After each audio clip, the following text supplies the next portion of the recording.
ఇవాళ పాలన గాలికి వదిలేసినారు. క్యాబినెట్ మీటింగ్ అంటే మంత్రుల పంచాయతీలు తెంపుకోవడానికే క్యాబినెట్ మీటింగ్ అయిపోయింది. కమిషన్ల కోసం ఒకరు, కాంట్రాక్ట్ల కోసం ఒకరు, వాటాల కోసం ఒకరు, అక్రమ వసూళ్లలో పంచుకోవడంలో పోరాటం, కబ్జాల కోసం, పోస్టింగ్ల కోసం, ఈ రకంగా క్యాబినెట్ అనేది ఇలా వర్గాలుగా విడిపోయి, ఇలా క్యాబినెట్ అంటే అదొక మంత్రుల క్యాబినెట్ లెక్క లేదు, దండుపాల మూటా లెక్క అయిపోయింది. దండుపాల మూటా కంటే కూడా అధ్వానం అయిపోయింది. ప్రతి దాంట్లో కొట్లాట్లే. మనం ఇది ఓపెన్గానే చూస్తున్నాం కదా. గత కొద్ది రోజులుగా ఈ మంత్రి ఆ మంత్రిని, ఆ మంత్రి ఈ మంత్రిని, పోస్టింగ్ల కోసం ఒక మంత్రి అలిగిండని, కమిషన్లు రాలేదని ఒక మంత్రి అలిగిండని, కాంట్రాక్ట్ల కోసం మంత్రుల మధ్య తగాదా, వాటాల పంపిణీలో మంత్రుల మధ్య తగాదా, తనుకోవడానికే సరిపోయింది. ఇలా ఈవెన్ ఆ మంత్రులే ఇలా పరిస్థితి ఏంటంటే అతుకుల బొంత అయిపోయింది గవర్నమెంట్. అతుకుల బొంతగా ఉన్న ఈ ప్రభుత్వంలో ఎప్పుడు ఏం జరుగుతుందో అన్నట్టు స్వయంగా మంత్రులే మాట్లాడుకుంటున్నారు, కాంగ్రెస్ శాసనసభ్యులే మాట్లాడుకుంటున్నారు. ఇక పరిస్థితి ఎట్లయిపోయిందంటే దీపం ఉండంగానే ఇల్లు చక్కబెట్టుకోవాలి అనే ఉద్దేశంతో ఇలా అందిన కాడికి, ఎవరికి అందిన కాడికి వాళ్ళు దోచుకోవడం మీద, దోపిడికి ఇవాళ తెగబడ్డటువంటి పరిస్థితి రాష్ట్రంలో కనబడతా ఉంది. ఆనాడు బీఆర్ఎస్ ప్రభుత్వము, కేసీఆర్ గారు మా ప్రయత్నం ఏముంటుండే, కేసీఆర్ గారు తెలంగాణ రాష్ట్రం యొక్క నీటి వాటా సాధించడం కోసం కేంద్రం మీద పోరాడిండు, కృష్ణా ట్రిబ్యునల్ను సాధించిండు, నిధులలో వాటా సాధించిండు, నియామకాల్లో 95% లోకల్ రిజర్వేషన్ వాటా కావాలని ప్రధానమంత్రిని, రాష్ట్రపతిని ఒప్పించి మెప్పించి ఢిల్లీకి 4 సార్లు తిరిగి 95% లోకల్ రిజర్వేషన్ వాటాను కేసీఆర్ సాధించిండు. నీళ్ల వాటాను సాధించిండు, నిధుల వాటాను సాధించిండు, 95% లోకల్ రిజర్వేషన్ వాటాను కేసీఆర్ గారు సాధించిండ్రు. మీరు ఏ వాటాల కోసం కొట్లాడుతుండ్రు? ఈరోజు రేవంత్ రెడ్డి ప్రభుత్వం ఏమో అక్రమ వసూళ్లలో వాటాల కోసం పోరాటం చేస్తున్నారు. బిల్లుల చెల్లింపుల్లో కమిషన్ల కోసం మంత్రుల మధ్య వాటాల తగాదాలు జరుగుతూ ఉన్నాయి. కాంట్రాక్ట్ల కోసం డిపార్ట్మెంట్లే మారుస్తూ, నిన్నటిదాకా ఎండోమెంట్ డిపార్ట్మెంట్ టెండర్ పిలిస్తే రద్దు చేసి R&Bకి ఇస్తూ, డిపార్ట్మెంట్లు రద్దు చేస్తూ కాంట్రాక్ట్ల కోసం, వాటాల కోసం తగాదాలు జరుగుతున్నాయి. మేమేమో ఈ రాష్ట్ర ప్రజల నీళ్ల కోసం, నిధుల కోసం, ఉద్యోగాల కోసం, స్థానిక వాటా కోసం పోరాడింది బీఆర్ఎస్ అయితే, ఇవాళ మీరు మీ జేబులు నింపుకోవడానికి, మీ సొంత వాటాల కోసం, మీ ఆస్తుల కోసం, మీ కబ్జాల కోసం మీరు తగాదాలు పడుతున్నారు. ఇది ఇవాళ రాష్ట్రంలో జరుగుతున్నటువంటి పరిస్థితి. ఇలా అందరినీ బెదిరింపులే. పారిశ్రామికవేత్తల్ని బెదిరిస్తున్నారు, రియల్ ఎస్టేట్ వ్యాపారులను బెదిరిస్తున్నారు, సినిమా ఇండస్ట్రీని బెదిరిస్తున్నారు, కాంట్రాక్టర్లను బెదిరిస్తున్నారు, భయభ్రాంతులకు గురి చేస్తున్నారు.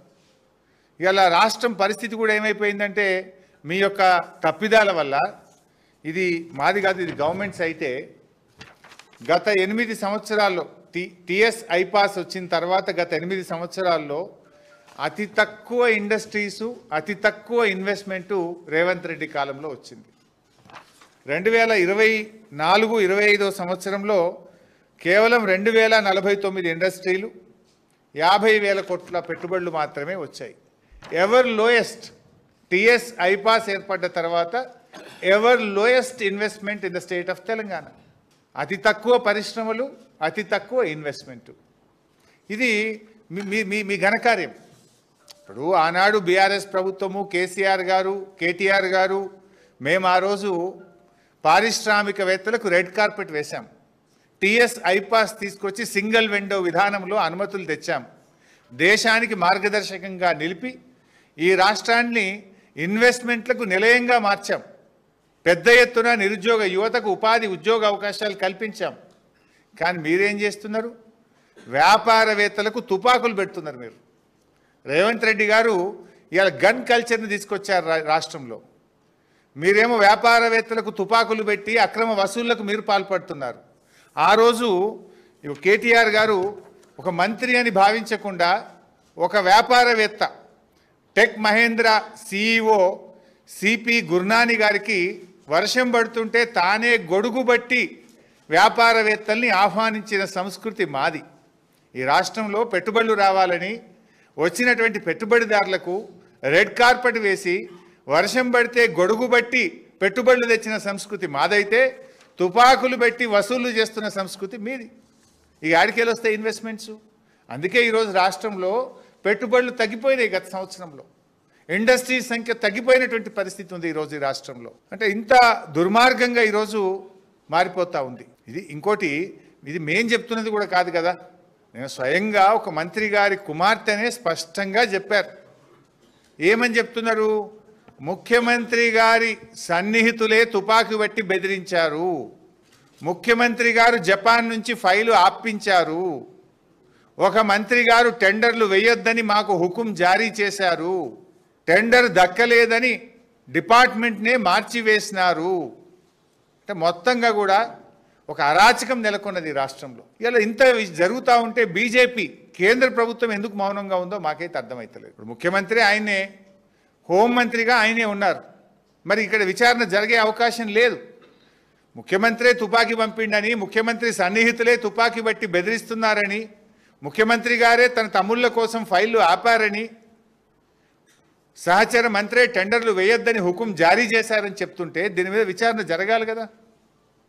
నేను కేంద్ర మంత్రి కిషన్ రెడ్డి గారిని, సంజయ్ గారిని డిమాండ్ చేస్తూ ఉన్నా, మీది జాయింట్ వెంచర్ గవర్నమెంట్ కాకపోతే, మీ మధ్య బడే బై చోటే బై సంబంధం అనుబంధం లేకపోతే దీని మీద కేంద్ర ప్రభుత్వ సంస్థల చేత ఎంక్వైరీ చేయండి, లేదా ఒక ఇండిపెండెంట్ జ్యుడిషియల్ కమిషన్ పెట్టి నిజాలు బయటకు తీయాలని చెప్పి ఇవాళ కేంద్ర ప్రభుత్వాన్ని మేము డిమాండ్ చేస్తున్నాం. లేదనుకుంటే మీ మధ్య అక్రమ సంబంధం ఉన్నట్టే, లేదనుకుంటే మీరంతా కలిసిమెలిసి ఈ రాష్ట్రాన్ని ఇవాళ దివాలా తీస్తున్నారు, రాష్ట్రాన్ని దోచుకుంటున్నారని రాష్ట్ర ప్రజలు భావించాల్సి ఉంటుంది. దండుపాలెం, దండుకున్నపాలెం, గన్ కల్చర్ అంతా కూడా బీఆర్ఎస్ హయాంలో, బీఆర్ఎస్ ప్రభుత్వంలో జరిగింది. ఈరోజు కాంగ్రెస్ ప్రభుత్వం, ప్రజాస్వామిక ప్రభుత్వం, అందరి మంత్రులకు కూడా స్వేచ్ఛనిచ్చి తోటి సహచరుడుగా మా సీఎం గారు పనిచేస్తూ ఉన్నారు. వాళ్ళ సీఎంగా ఆ రోజు కేసీఆర్ ఉన్నప్పుడు ఫామ్ హౌస్కి ఆయన పరిమితం అయితే మరి 4 స్తంభాల ఆటలాగా పరిపాలన జరిగింది. ఈరోజు గన్ కల్చర్ అని అంటున్నారు. అయ్యా, అబద్ధాలు చెప్పడానికైనా కనీసం ఆలోచన ఉండాలి. ఈ రాష్ట్రంలో గన్ కల్చర్ తీసుకొచ్చిందే బీఆర్ఎస్ పార్టీ. ఆనాడు రియల్ ఎస్టేట్ వ్యాపారులు 2 గన్నులతో కాల్చుకొని ఇదే ఇబ్రహీంపట్నంలో 2 చనిపోవడం జరిగింది. దానికి కారణం మీ ప్రభుత్వంలో మీరు తీసుకొచ్చిన గన్ కల్చర్. అయ్యా, నీతులు చెప్తున్న హరీష్ రావు గారు, అబద్ధానికి నిలువెత్తి సాక్ష్యం నువ్వు. ఇవాళ సిద్దిపేట సబ్ రిజిస్ట్రార్ కార్యాలయంలో మీ హయాంలో మరి గన్ను చూపి 45 లక్షలు ఎత్తుకుపోయిన కల్చర్ మీ ప్రభుత్వంలో ఆనాడు జరిగినటువంటి గన్ కల్చర్. అట్లా రోడ్ల మీదనే 2 అడ్వకేట్ దంపతులను హత్య చేసి అత్యంత నిస్సిగ్గుగా ఈ రాష్ట్రంలో మరి రక్షణ లేదు అని చూపించుకున్న ప్రభుత్వం ఆనాడు కేసీఆర్ ప్రభుత్వం. ఇది మీ గన్ కల్చర్. ఈరోజు మాది ప్రజాప్రభుత్వంలో ప్రజలు స్వేచ్ఛగా ఉన్నారు, అదే విధంగా మంత్రులు కూడా స్వేచ్ఛగా మాట్లాడుతున్నారు. ఎంత నీచంగా తయారైనారంటే వాళ్ళ పత్రికలు, వాళ్ళ టీవీలు అబద్ధాలను ప్రచారం చేసుకోవడం కోసం వాళ్ళు నడిపిస్తున్నట్టుగా ఉంది. నేను ఒకటే సవాల్ చేస్తున్నా హరీష్ రావుకి, నేను ఎప్పుడు నా కుటుంబ సభ్యులను లాగలే గాని ఈరోజు నా తల్లిదండ్రుల మీద నేను ప్రమాణం చేసి చెప్పగలుగుతా. నిన్న క్యాబినెట్ లో ఒక్కటంటే ఒక్కటి వ్యక్తిగత విమర్శలు గాని, వ్యక్తిగత ప్రయోజనాల గురించి గాని, వ్యక్తుల గురించి గాని చర్చ జరగలేదని నేను చెప్పగలుగుతా. నన్ను గన్న సమ్మక్క సాక్షిగా నేను చెప్పగలుగుతా. నీ అబద్ధాల పత్రికకు నువ్వు సేల్స్ మెన్ గా ఇవాళ నీ గుమస్తా తెలంగాణ తీసుకొచ్చి చూపించినావు కదా, దాంట్లో అది నిజమే అని నువ్వు చేయగలుగుతావనే. ఎందుకే అబద్ధాలు అనేది నిజంగా అది మన ఆత్మ విశ్వాసాన్ని దెబ్బతీస్తుంది, వ్యక్తిత్వాన్ని దెబ్బతీస్తుంది. రాజకీయాలు ఇంకా కక్షలు, కార్పుణ్యాలు, ఆరోపణలు, ప్రత్యారోపణలు ఉండొచ్చు, కానీ అది మన వ్యక్తిత్వాన్ని దెబ్బతీసేంత నీచమైన స్థాయికి దిగజారి పత్రికలు కావచ్చు, టీవీలు కావచ్చు, నాయకులు కావచ్చు, రాజకీయ నాయకులు కావచ్చు మాట్లాడకూడదు. నిన్న నేను చెప్తున్నా కదా, మేము ఇండివిజువల్ గా ముఖ్యమంత్రి గారితో మాట్లాడుకున్న సందర్భంలో గాని, అదే విధంగా మన కేబినెట్ లో మాట్లాడుకున్న సందర్భంలో గాని ఎక్కడ కించిత్ 1% కూడా ఏ పర్సన్ గురించి, ఏ వ్యక్తి గురించి చర్చ జరగలేదు. ఇది నా సవాల్. నేను చెప్తున్నా కదా, ఎప్పుడు మా కుటుంబ సభ్యులు మేము ఈడ్చలేదు. నన్ను కన్న సమ్మయ్య సమ్మక్క సాక్షిగా నేను చెప్తా. మరి నువ్వు అది పట్టుకొని ఇంత నిలువెత్తు సేల్స్ మెన్ గా ప్రచారం చేసుకుంటున్నావు. ఆయన అమ్ముడు పోతలేము ఈ పత్రికలు. ఎంతసేపు అబద్ధాలు మా మీద. ఇది కరెక్ట్ కాదు. నిజాయితీగా నిజాల మీద పోరాటం చేయండి. నిజాలు ఏమున్నాయో వాటి మీద పోరాటం చేయండి. అది మంచిగా ఉంటది. కానీ అబద్ధాన్ని ఇవాళ అంటాం కదా, అబద్ధం ఊరంతా తిరిగి వచ్చేలోపు నిజం బయటకు వచ్చేసరికి అబద్ధం ఊరంతా తిరిగి వస్తాను. మీరు ఆ సిద్ధాంతాన్ని నమ్ముకున్నారు. అది ఎప్పుడు పనిచేయదు. ఎప్పుడైనా నిజాలే నిలకడగా ప్రజలకు తెలుస్తాయి. వాస్తవాలు తెలిసినప్పుడు వార్తలు పెడతారు మీలాంటి అబద్ధాల కోర్లను.